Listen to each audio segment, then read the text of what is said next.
Bayangin nih bre, lu bangun tidur suatu pagi dan mendapati negara tempat lu ini ternyata tiba-tiba dinyatakan dalam keadaan darurat. Jam malam diberlakukan, geng-geng bersenjata mulai berkeliaran di jalanan. Ngeri kan? Tapi itulah kenyataan yang dihadapi jutaan warga Ekuador pada 11 Januari 2024. Semuanya ini dimulai saat seorang pemimpin geng kriminal paling ditakutin di negara itu, yaitu Adolfo Macias Villamar atau yang lebih dikenal dengan sebutan Vito, itu ngilang gitu aja bre.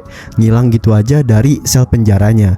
Dia ini bukan sekedar narapidana biasa, dia ini adalah bos besar dari kelompok yang namanya Los Choneros, kelompok kriminal paling kejam di Ekuador, dengan jaringan yang terhubung langsung ke kartel Sinaloa di Meksiko. Tapi nggak seperti El Chapo ya, yang melarikan diri lewat terowongan bawah tanah yang digali dengan presisi militer. Vito ini ngilang gitu aja, tanpa lubang, tanpa jejak, seolah-olah dia itu menguap dari udara tipis. Dan ini ngebuat otoritas Ekuador kebingungan dan rakyatnya juga dipenuhi ketakutan.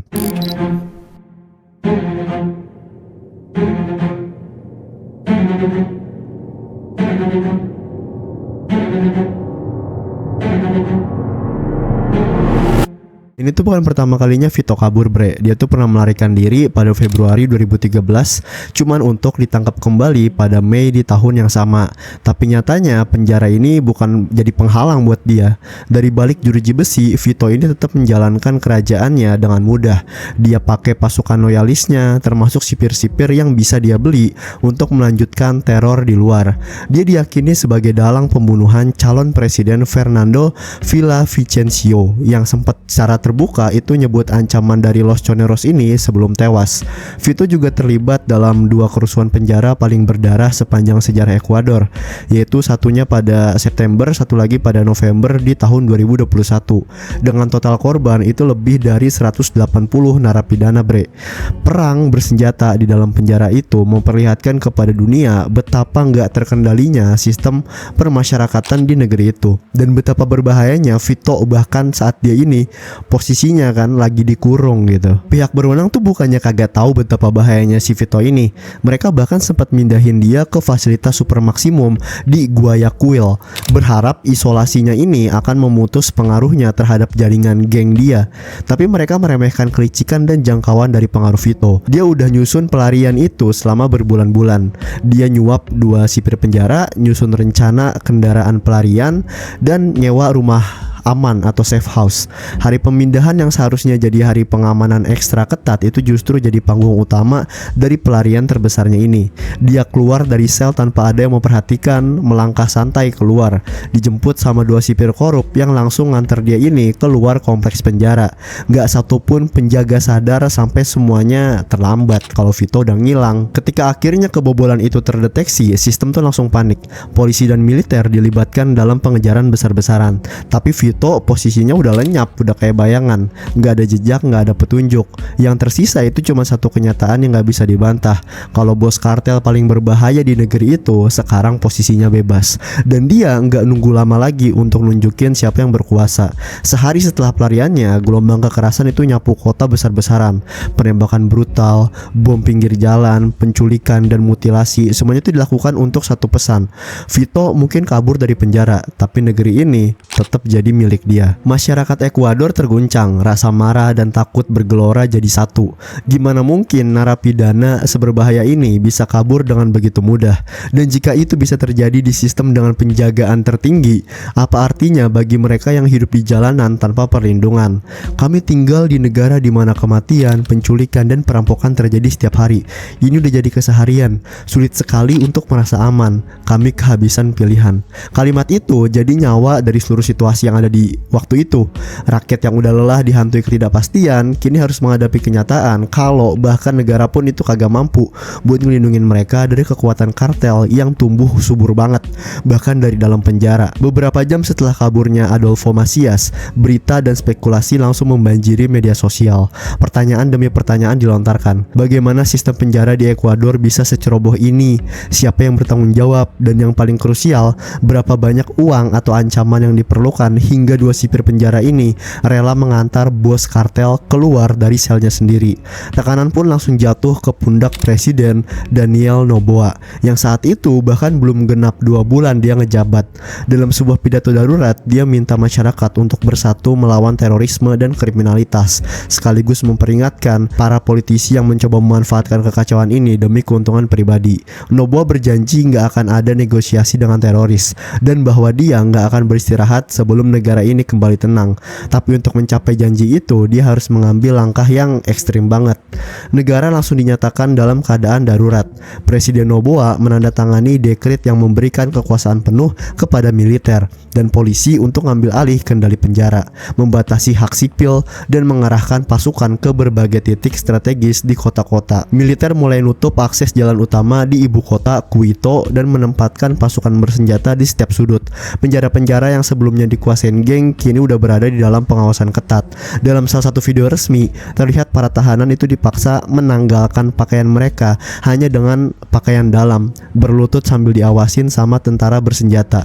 Semua ini adalah bagian dari pembersihan besar-besaran yang emang lagi diluncurkan pemerintah, yang bukan hanya menyasar pelariannya Adolfo ini, tapi juga seluruh jaringannya yang tersebar di seluruh sistem permasyarakatan. Tapi kaburnya Adolfo itu bukan sekedar aksi dramatis seorang narapidana.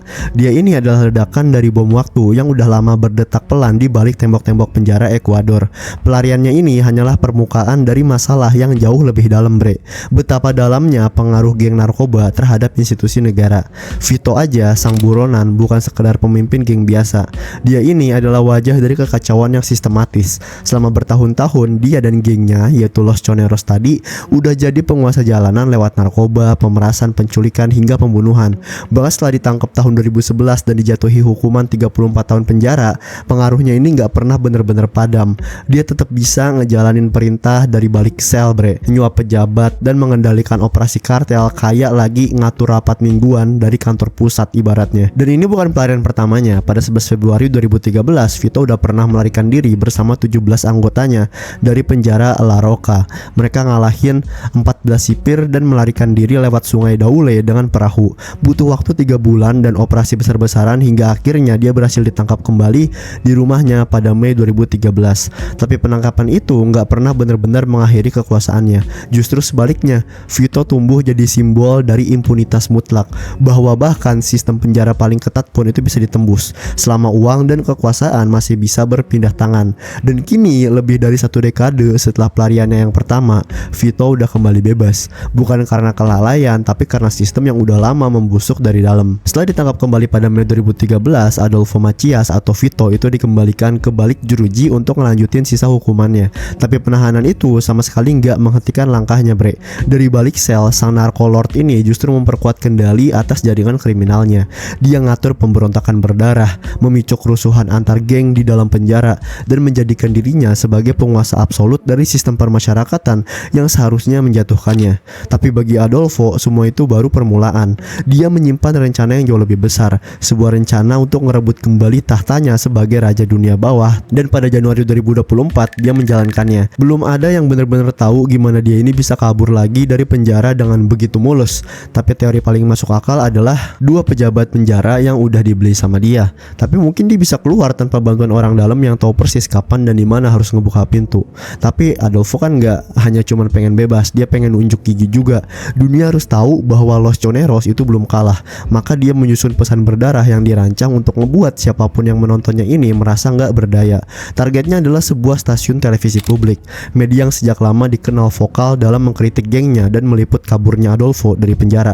Dia nyewa sekelompok pria bertopeng, melengkapi mereka juga dengan senjata otomatis dan bahan peledak, terus memerintahkan mereka untuk menyerbu siarannya langsung. Dan itulah yang mereka lakukan. Penyerbuan itu terekam utuh di layar kaca.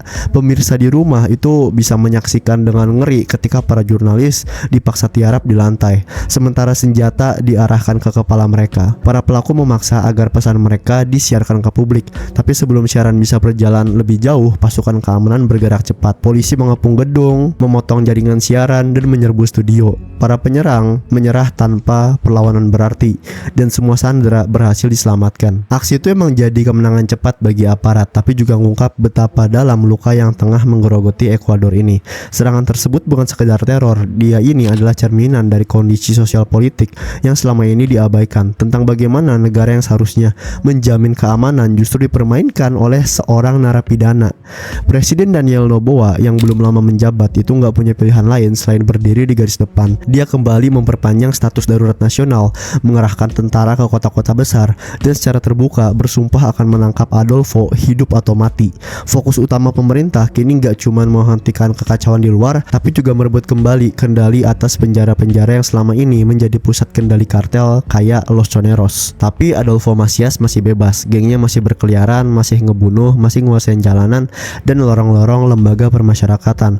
Mereka terlibat dalam konflik berdarah dengan geng-geng rival untuk merebut wilayah dan kekuasaan. Pelarian Adolfo itu cuma memperparah segalanya. Ketegangan meningkat dan stabilitas nasional kembali terancam.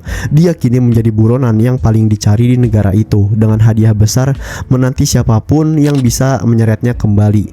Tapi siapa sebenarnya Adolfo Macias Villamar ini? Gimana bisa seseorang dari kota pesisir kecil itu menjelma jadi sosok paling ditakutin di seluruh Ekuador? Jawaban atas pertanyaan itu bakal ngebawa kita ke akar dari krisis yang sedang melanda ini. Adolfo Macias Villamar lahir di kota pesisir Manta, Provinsi Manabí, wilayah yang dikenal dengan panasnya pantai dan kerasnya hidup. Dia berasal dari keluarga sederhana, tapi ambisinya sejak awal itu nggak pernah kecil. Adolfo nggak tertarik jadi orang biasa. Dia pengen kekuasaan, status, dan rasa takut di mata orang-orang. Dan untuk itu, dia memilih jalan yang gelap. Dari pencopet kelas teri, dia cepat naik level jadi perampok bersenjata dan pembunuh. Dalam waktu singkat, namanya muncul di puluhan berkas kasus, mulai dari kepemilikan senjata ilegal, pembunuhan, hingga asosiasi kriminal. Tapi Adolfo nggak puas hanya menjadi pemain pinggiran kasarannya.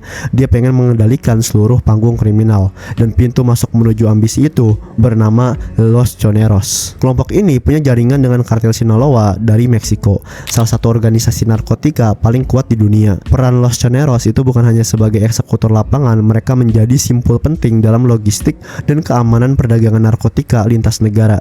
Di sanalah Adolfo bertemu dengan Jose Luis Zambrano alias Rascuina, pemimpin Los Choneros saat itu. Bersama mereka ngebentuk duet berbahaya yang menyapu bersih persaingan dan ngebuat lawan-lawan mereka nggak lebih dari mayat di jalanan. Tapi masa itu nggak berlangsung lama. Pada Desember 2020, Rascuina dibunuh dan posisi kepemimpinan mendadak kosong. Adolfo bersama Junior, Roldan, letnan lainnya yang loyal itu ngerebut tampuk kekuasaan. Tapi kemitraan ini cepat berakhir karena Junior juga tewas nggak lama setelah keluar dari penjara. Adolfo kini jadi satu-satunya kepala geng Los Choneros dan kekuasaannya makin brutal. Dia memperluas cakupan bisnisnya dari narkotika ke pemerasan, penculikan, dan pembunuhan berdarah dingin. Meski beberapa kali ditangkap, Adolfo selalu lolos, entah lewat celah hukum atau lewat kantongnya yang cukup tebal untuk nyuap siapapun. Ketika akhirnya dia dijatuhin hukuman 34 tahun penjara, itu bukan akhir, melainkan awal dari kerajaan barunya yang dijalankan dari balik jeruji. Di dalam sel, Adolfo itu hidup lebih mewah dari sebagian warga negara. Dia punya akses ke senjata, peralatan, elektronik, bahkan lebih banyak stop kontak dibanding kamar hotel. Dia menyelesaikan gelar sarjana hukum di balik jeruji, dengan potret dirinya memakai toga dipajang bangga gitu. Dia menggelar pesta, memposting foto dan video di media sosial, mengolok-olok aparat, dan menunjukkan bahwa siapa yang sebenarnya berkuasa. Dalam satu video pada Juli 2023, Adolfo terlihat dikelilingin pria bersenjata, menyampaikan pesan langsung dari penjara, seolah sistem peradilan sama sekali nggak berdaya. Tapi unjuk kekuasaan terbesarnya datang pada Januari 2024. Tanpa jejak, Adolfo kan udah menghilang dari selnya. Nggak ada lubang di lantai kayak El Chapo, nggak ada ledakan besar. Dia sekedar tiba-tiba lenyap dan negara pun gemeter. Dugaan langsung mengarah ke dua pejabat penjara yang konon udah dibeli gitu. Tapi terlepas dari detailnya, satu hal yang jelas, kaburnya Adolfo ini membuka babak baru dalam kekacauan nasional. Kekerasan meledak, perseteruan antara Los Choneros dan geng rival kayak Los Tiguerones semakin ganas. Penjara yang harusnya itu jadi tempat rehabilitasi justru berubah jadi arena pembantaian. Senjata dan narkoba masuk dengan mudah dan konflik berdarah jadi pemandangan rutin. Salah satu puncaknya itu terjadi pada 13 November 2021 di penjara Litoral Guayaquil. Sebuah kerusuhan besar pecah, dipicu perebutan kekuasaan antar geng dan menewaskan puluhan narapidana. Tapi insiden itu cumanlah satu dari serangkaian horor. Sepanjang tahun 2021 aja lebih dari 300 tahanan udah tewas di berbagai penjara Ekuador. Negeri ini bukan lagi sekedar berjuang melawan geng. Ini adalah pertempuran untuk merebut kembali kendali atas negara yang perlahan direnggut dari tangan pemerintah oleh seseorang yang seharusnya nggak bisa keluar dari balik jeruji. Ekuador berada di ambang kehancuran. Dalam 2 tahun terakhir, negara ini terjerumus dalam lingkaran kekerasan yang menjadikan penjara sebagai pusat pertumpahan darah. Bentrokan brutal antara geng-geng kayak Los Chineros dan Los Tiguerones itu ngejadiin sel tahanan sebagai medan perang. Sementara negara cuman bisa nyaksiin doang. Tragedi demi tragedi kayak pembantaian 119 narapidana di penjara litoral bukan lagi kejutan, tapi rutinitas. Semua ini bermula dari kehampaan kekuasaan usai tumbangnya kartel besar pada 2020. Kekosongan itu nggak bertahan lama. Geng-geng lain tuh muncul, saling bunuh demi merebut jalur narkoba dan dominasi penjara. Pemerintah mencoba memutus pengaruh mereka dengan memindahkan para bos, tapi itu cuma melahirkan sub geng baru yang lebih brutal dan haus kuasa. Penjara pun berubah fungsi, bukan lagi sebagai tempat rehabilitasi, tapi markas operasi, ruang kendali, dan panggung teror yang sah. Di balik kekacauan ini, sistem penjaranya sendiri nyaris kolaps bre. Kelebihan kapasitas 55%, fasilitasnya hancur, ventilasinya buruk, dan ribuan tahanan itu tidurnya di lantai. Dalam lingkungan kayak gitu, bergabung dengan geng ini bukan lagi pilihan yang ideologis, itu soal bertahan hidup. Pemerintah pernah nyoba ngerangkul geng-geng ini lewat legalisasi, tapi inisiatif itu dibajak oleh politisi untuk menjalin aliansi gelap. Di saat yang sama, sistem peradilan udah digerogotin politik. Hakim bisa diganti, hukum bisa dibeli, penjara jadi ladang bisnis dan kekuasaan. Presiden demi presiden mencoba memadamkan api, termasuk Guillermo Lasso yang beberapa kali menetapkan status darurat, tapi kayak tambalan di luka bernanah gitu. Semua upaya itu gagal nyentuh akar persoalannya. Kini di bawah kepemimpinan Daniel Noboa muncul Phoenix Plan, rencana besar untuk merebut kembali penjara dan membungkam geng. Dari pembangunan penjara super ketat hingga unit intelijen berteknologi tinggi, semuanya itu tampak menjanjikan, tapi publik belum sepenuhnya percaya. Banyak yang anggap rencana ini cuma nargetin gejala, bukan sumber penyakitnya. Mereka tuh ingin reformasi hukum, pendidikan, keadilan ekonomi, bukan sekedar senjata dan tembok yang lebih tinggi.